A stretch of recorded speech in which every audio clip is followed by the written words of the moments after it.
Hi, അസ്സലാമു അലൈക്കും. എല്ലാവർക്കും നമസ്കാരം. മലബാർ സ്പെഷ്യൽ ചിക്കൻ കട്ട്ലേറ്റ് ആണ് ഞാനിന്ന് ഉണ്ടാക്കുന്നത്. അതെങ്ങനെയാ നോക്കാം. ഇൻഗ്രീഡിയൻസ് എല്ലാം റെഡിയാണ്. ഇൻഗ്രീഡിയൻസിലേക്ക് പോകാം. നമുക്കിതിന് വേണ്ടത് ചിക്കനാണ്. ഞാനിവിടെ ഒരു 400 ഗ്രാം ചിക്കന്, അതിൻ്റെ ബോൺ പീസ് അല്ലാത്ത വശങ്ങളൊക്കെ എടുത്ത് നന്നായിട്ട് കുറച്ച് മഞ്ഞൾപ്പൊടിയും ഇത്തിരി കുരുമുളകും പാകത്തിന് ഉപ്പും ഇട്ടിട്ട് അത് വേവിച്ച് അത് കുറച്ചൊന്ന് പിച്ച് വെച്ചിട്ടുണ്ട്. പിന്നെ നമുക്ക് വേണ്ടത് പൊട്ടറ്റോ ആണ്. അതും ഞാനിവിടെ വേവിച്ച് വെച്ചിട്ടുണ്ട്. ഇത് ഏകദേശം ഇത് 400 ഗ്രാം ഉള്ളതുകൊണ്ട് തന്നെ അതിലേക്ക് ആവശ്യമായ ഒരു മീഡിയം സൈസ് 2 പൊട്ടറ്റോ ഉണ്ട്. പിന്നെ ഉള്ളി ഞാൻ എടുത്ത് അരിഞ്ഞു വെച്ചിട്ടുണ്ട്. ഇത് ഒരു മീഡിയം വലുപ്പത്തിലുള്ള 2 വലിയ ഉള്ളിയാണ്. പിന്നെ ഇഞ്ചിയും വെളുത്തുള്ളിയും ചെറുതാക്കിയിട്ട് ചതച്ച് വെച്ചിട്ടുണ്ട്. ഒരു 3 ഇതള് വെളുത്തുള്ളിയും ഒരു ചെറിയ കഷ്ണം ഇഞ്ചിയും ഒരു 4 പച്ചമുളക്, കുറച്ച് കറിവേപ്പില. ഒരു പാൻ എടുക്കുക. അതിലേക്ക് പാൻ ചൂടാകുന്ന സമയത്ത് ഇത്തിരി ഓയിൽ ഒഴിച്ചു കൊടുക്കുക. അതിന് ശേഷം നമ്മൾ അരിഞ്ഞു വെച്ചിട്ടുള്ള ഉള്ളി ഇതിലേക്ക് ഞാൻ ഇട്ട് കൊടുക്കുകയാണ്. തീ ഒന്ന് കുറയ്ക്കാം.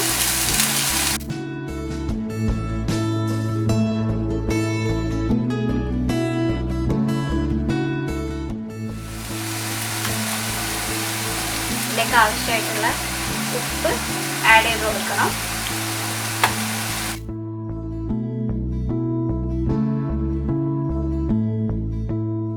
ഇതിലേക്ക് ഉള്ളി ഒരു സൈഡിലേക്ക് കുറച്ച് നീക്കിയതിന് ശേഷം നമുക്ക് ഈ ഇഞ്ചിയും വെളുത്തുള്ളിയും നമ്മൾ അരിഞ്ഞു വെച്ചത് ഇതിലേക്ക് ആഡ് ചെയ്യാം. ചെറുതായിട്ടൊന്ന് ഇളക്കി കൊടുക്കാം.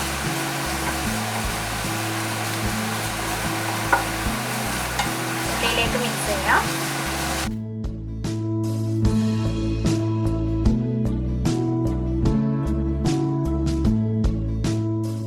പിന്നെ നമ്മുടെ പച്ചമുളക് ഇതിലേക്ക് ഇട്ട് കൊടുക്കാം.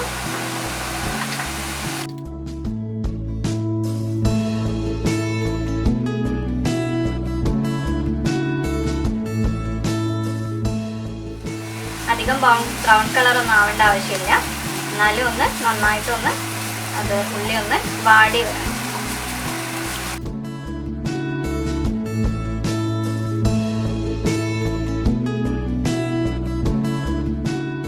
ഉള്ളി ഇപ്പോൾ പാകമായി വന്നിട്ടുണ്ട്. അപ്പം അതിലേക്ക് ഒരു 1/4 ടീസ്പൂൺ, ചെറിയ ടീസ്പൂണാണത്, അതിലൊരു 1/4 ടീസ്പൂൺ മഞ്ഞൾപ്പൊടി ഞാൻ ഇട്ട് കൊടുത്തിട്ടുണ്ട്. എന്നിട്ടൊന്ന് ഇറക്കി കൊടുക്കാം.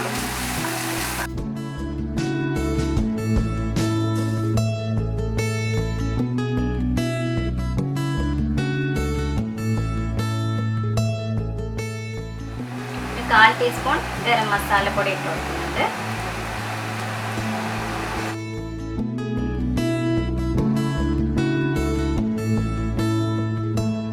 ഇതിലേക്ക് നമുക്ക് ചിക്കൻ ആഡ് ചെയ്യാം. ചിക്കൻ ഞാൻ വേവിച്ച് വെച്ചതാണ്. ചെറുതായി ഒന്ന് പിച്ച് വെച്ചിട്ടുണ്ട്.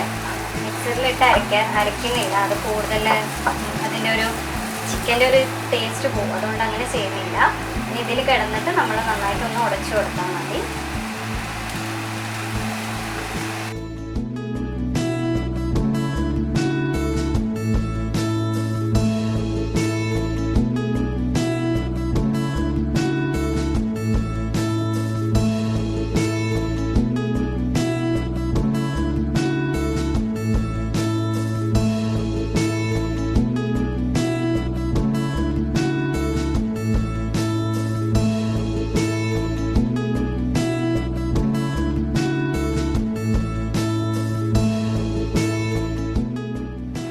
ഇത് ഏകദേശം നന്നായിട്ട് ഉടച്ചിട്ടുണ്ട്.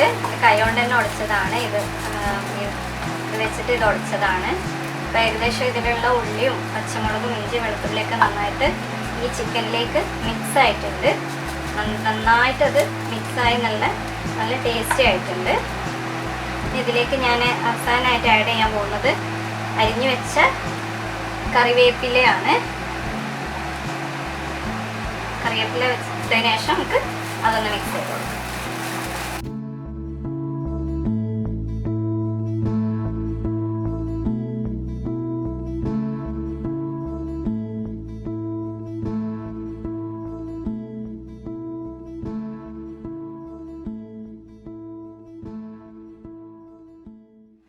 ഇതിലേക്ക് ഒരു തുള്ളി മുളക് പൊടി ഇട്ട് കൊടുക്കുകയാണ്. ഓൾറെഡി ഞാൻ ചിക്കന് ഒരു തുള്ളി കുരുമുളക് പൊടി ഇട്ടതിന് ശേഷമാണ് വേവിച്ചത്. അപ്പം ഞാൻ എല്ലാം കൂടെ ഒന്ന് സെറ്റ് ആവാൻ വേണ്ടിയിട്ട് ഒരിത്തിരി മുളക് പൊടി ഞാൻ അതിലേക്ക് ചേർത്ത് കൊടുത്തിട്ടുണ്ട്. ഓപ്ഷണലാണ്, നമുക്ക് വേണമെങ്കിൽ ആഡ് ചെയ്യാം, അല്ലെങ്കിൽ കൊള്ളണം. അപ്പോൾ ഏകദേശം നമ്മൾ ഇത് നല്ല ഡ്രൈ ആയി വന്നിട്ടുണ്ട്. നമുക്കിതിലേക്ക് വേണ്ടത് നമ്മൾ ചെയ്ത് വെച്ചിട്ടുള്ള പൊട്ടറ്റോ നമുക്കിതിലേക്ക് ആഡ് ചെയ്ത് കൊടുക്കാം.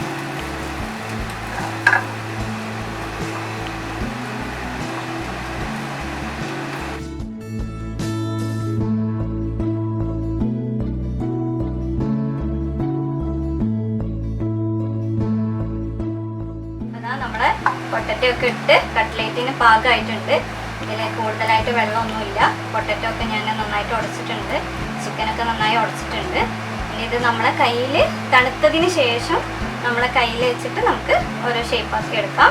അപ്പം ഞാനിതിപ്പോൾ തണുക്കാൻ വേണ്ടിയിട്ട് മാറ്റി വെക്കാം. ഓക്കെ, അപ്പോൾ നമ്മുടെ കട്ട്ലേറ്റിനുള്ളതെല്ലാം നല്ല സെറ്റായിട്ട് ഞാൻ കാണിച്ചു തരാം. ഇങ്ങനെ എന്താണ് ഇതിൻ്റെ പാകം എന്ന് ഞാൻ കാണിച്ചു തരാം.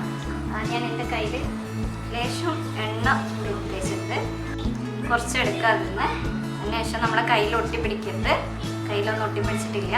നമുക്ക് വേണ്ട ഷേപ്പിലേക്ക് അതിനെ മാറ്റാം. ഇതിങ്ങനെ ആക്കിയതിന് ശേഷം നമുക്കിത് എഗ്ഗിലും അതിനുശേഷം ബ്രെഡിലും മുക്കിയെടുക്കണം. അപ്പം ഞാനിത് ഇങ്ങനെ ആക്കിയിട്ട് ആദ്യം ഇതൊന്ന് കുറച്ചാക്കി മാറ്റി വെക്കാം.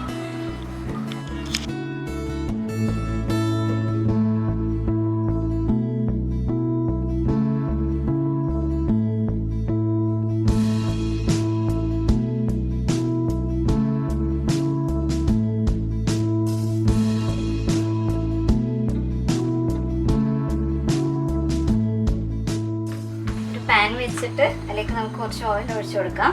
അപ്പം ഞാൻ പാൻ വെച്ചിട്ട് എണ്ണ ചൂടായി വന്നിട്ടുണ്ട്.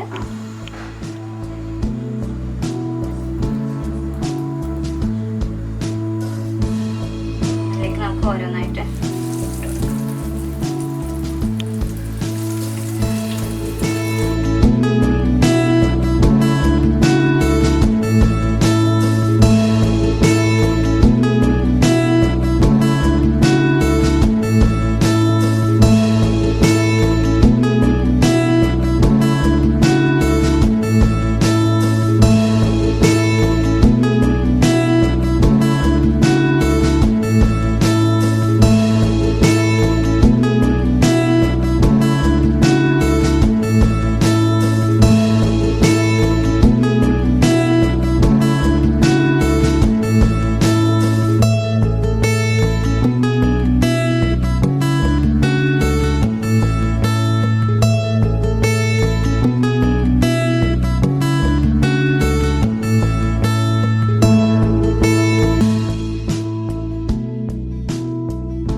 പാകത്തിന് വെന്ത് നല്ല ഗോൾഡൻ ബ്രൗൺ കളറൊക്കെ ആയിട്ടുണ്ട്. എവിടെയും പൊട്ടിയിട്ടൊന്നുമില്ല, ഒരു കട്ട്ലേറ്റും പൊട്ടിയിട്ടില്ല, എണ്ണയിലും പൊട്ടിയിട്ടില്ല. നല്ല ടേസ്റ്റി ആയിട്ടുള്ള കട്ട്ലേറ്റ് റെഡി ആയിട്ടുണ്ട്.